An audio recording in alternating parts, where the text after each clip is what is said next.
नमस्कार. तर पिंगा ग पोरी पिंगा या मालिकेच्या आजच्या भागात आपण पाहणार आहोत की हर्षित मिठ्ठूचा हात हातात घेऊन तिला रडत म्हणतो की मिठ्ठू, मला माहिती आहे तू खूप चांगली ॲक्टिंग करते, पण आता नाही या, ही झोपण्याची ॲक्टिंग आता नाही. एकदा डोळे उघड. मी ना तुझ्या ॲक्टिंगचे व्हिडिओ माझ्या आईलासुद्धा दाखवले आहेत.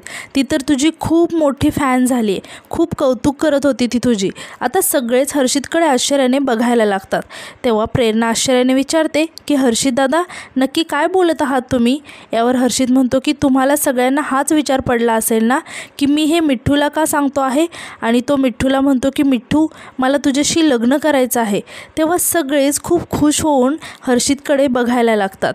हर्षित आता मिठ्ठूचा हात हातात घेऊन म्हणतो की आय लव्ह यू मिठ्ठू, तू माझ्याशी लग्न करशील?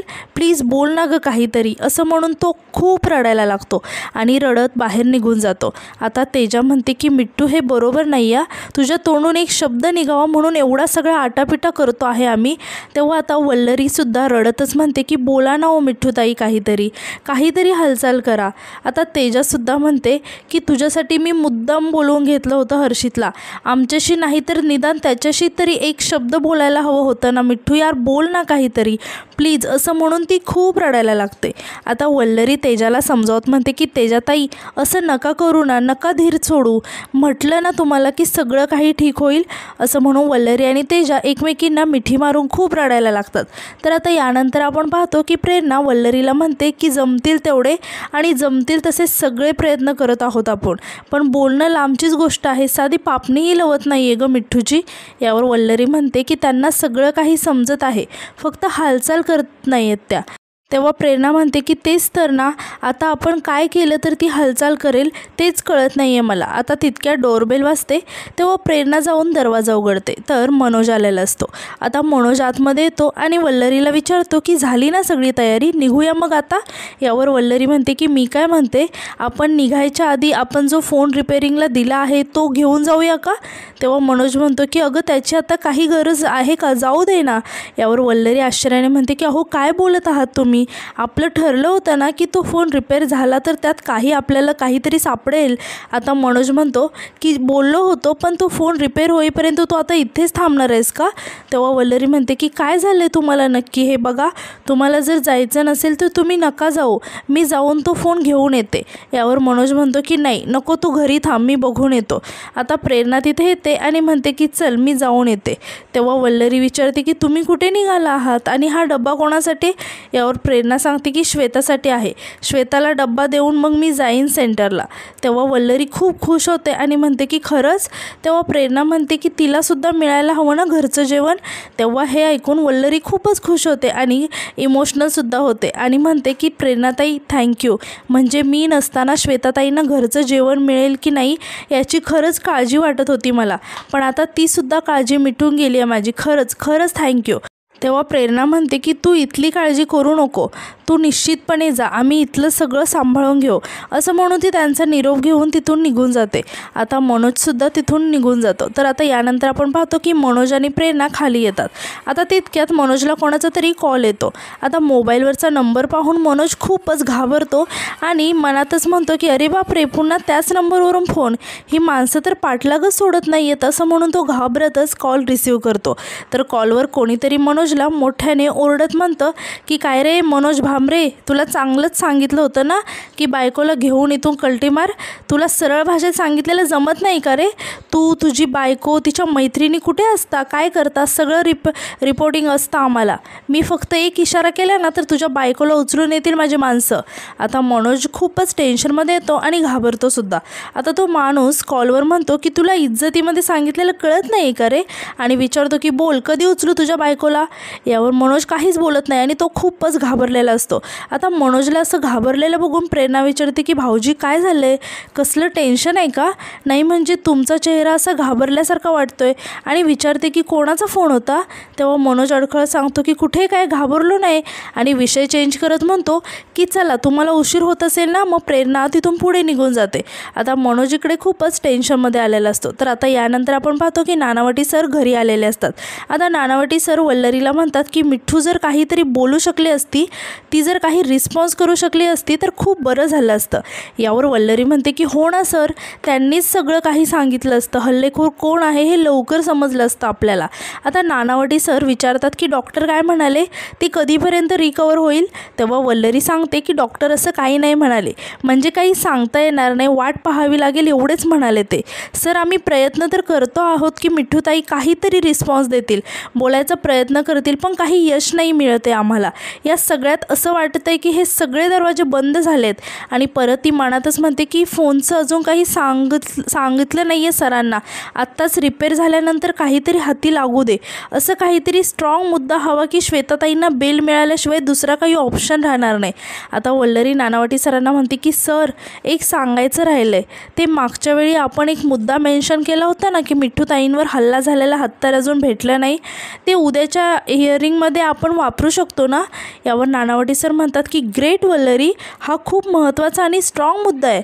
या श्वेताच्या बेलसाठी प्रयत्न करताना मी हाच मुद्दा लावून धरतो. तेव्हा वल्लरी म्हणते की पण सर श्वेताताईंना यावेळी नक्की बेल मिळेल ना. यावर नानावटी सर म्हणतात की हो, पोलीस तिला रिमांडमध्ये ठेवून उगाच वेळ वाया घालवत आहेत आणि आता आपल्याकडे हा पण एक स्ट्रॉंग पॉईंट आहे की श्वेताला बेल नक्की मिळेल. आता यानंतर आपण पाहतो की मनोज घरी आलेला असतो. तेव्हा वल्लरी मनोजला म्हणते की ऐका ना, तो फोन द्या ना मला, रिपेअर झाला आहे ना. तेव्हा मनोज म्हणतो की अगं नाही ना, फोन रिपेअरच नाही झाला.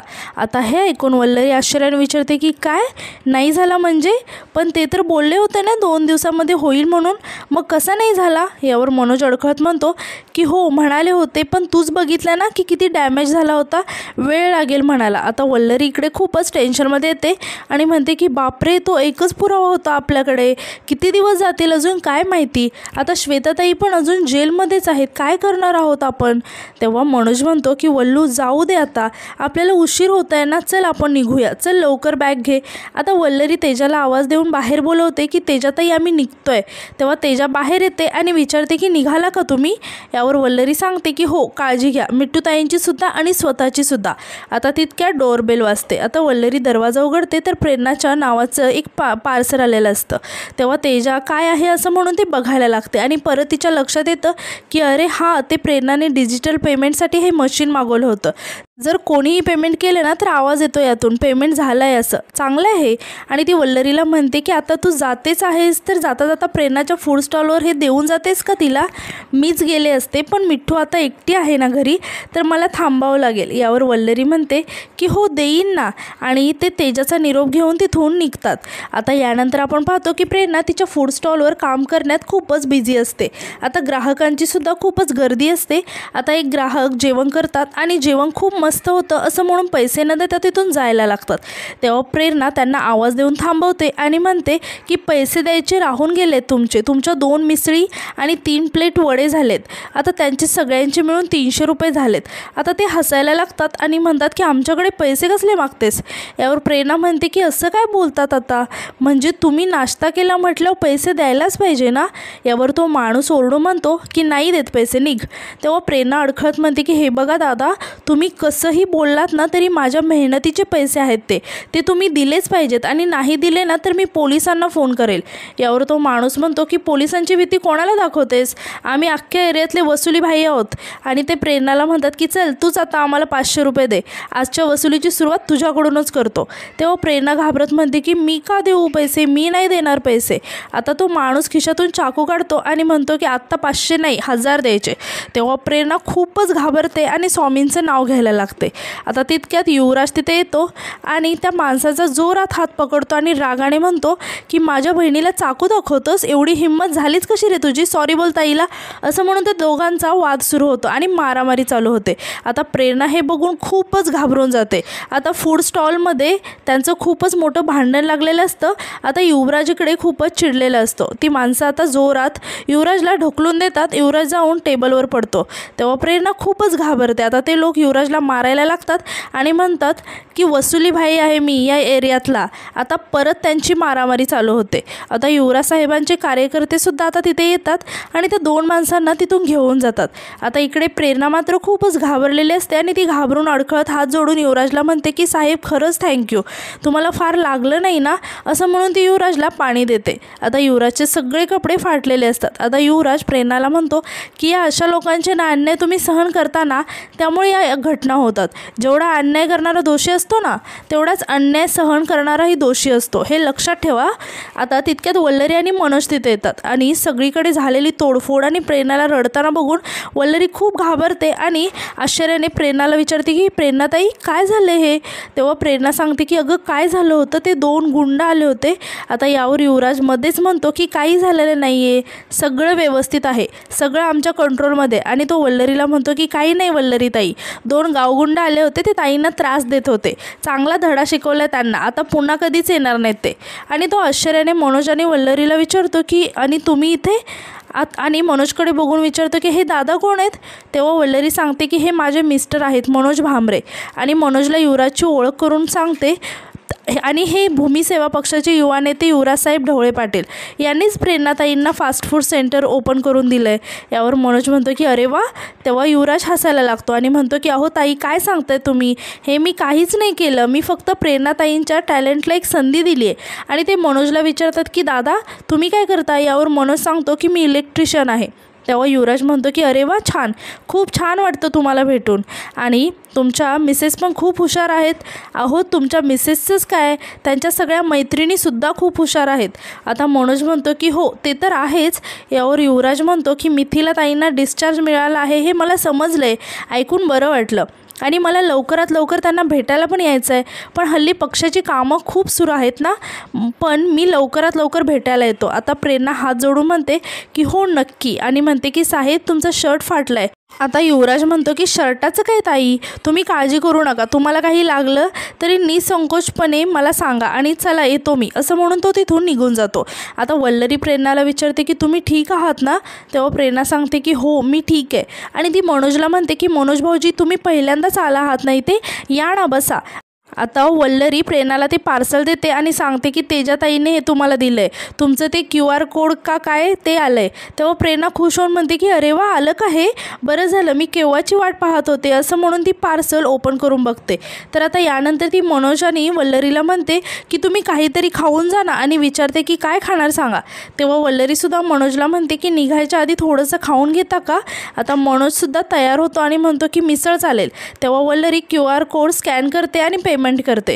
तेव्हा प्रेरणा आश्चर्याने म्हणते की स्वामी हे काय, 2 मिसळीचे पैसे देणार आहे तुम्हाला आता. आता यावर वल्लरी म्हणते की नाही मी तुम्हाला पैसे देत नाही आहे, मी ते मशीन चालते की नाही हे बघते. प्रेरणा म्हणते की अच्छा आली मोठी मशीन चालते की नाही ते बघायला, असं म्हणून ते सगळेच हसायला लागतात. आणि आजचा भाग इथेच संपतो. धन्यवाद.